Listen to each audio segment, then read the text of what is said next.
ঠিক দা জুবিন দাক হত্যা যে কৰিছে এইটো ন্যায় পাব লাগে নে নাই?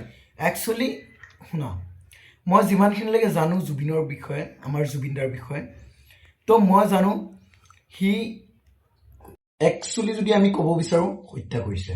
কাৰণ যেতিয়া নেকি ছিংগাপুৰলৈ গৈছিলে আমাৰ Assam Assam north east festivals, আমাৰ অসমতে হ'ব লাগিছিলে একচুৱেলি। তো নৰ্থ ইষ্ট ফেষ্টিভেলছৰ নামত জুবিন দাক ছিংগাপুৰলৈ লৈ গৈছিল। যিহেতু ইয়াৰ মাজত যদি তদন্ত কৰে আপোনালোকে নিশ্চয় কিবা এটা ক্লু পাবই।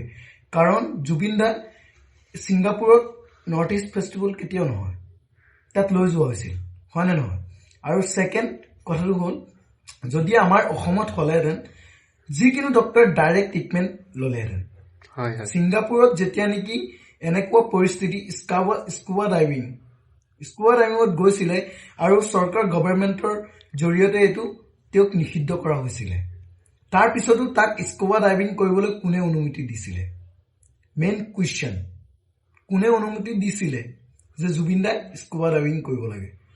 ছেকেণ্ড কুৱেশ্যন, যদি আমাৰ অসমত হ'লেহেঁতেন ডাইৰেক্ট ইনফৰ্চুনেটলি এইটো ইমাৰ্জেঞ্চি মেডিকেলত লৈ গ'লেহেঁতেন।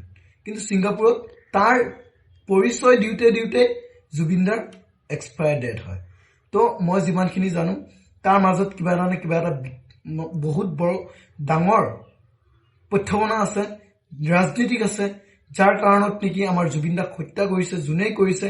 কিন্তু তাৰ একচুৱেলি ন্যায় লাগে। আমাৰ ন্যায় অসমত, যদি আমি জন্মভূমি আমাৰ অসম, তেতিয়া আমি জুবিন দাক সৰুৰ পৰা চিনি পাওঁ।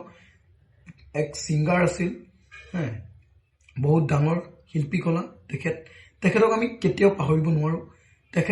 তেখেতৰ নিচিনা ভাল মানুহ আমি আজিলৈকে দেখা নাই। একচুৱেলি তাক এনেকে আমাৰ জুবিন দা যে মৰিছে, অসমৰ নাম্বাৰ ওৱান ছিংগাৰ, এইটো সি যে মৰিছে এইটো ন্যায় বিচাৰেনে আপুনি? একচুৱেলি ন্যায়টো লাগিবই না।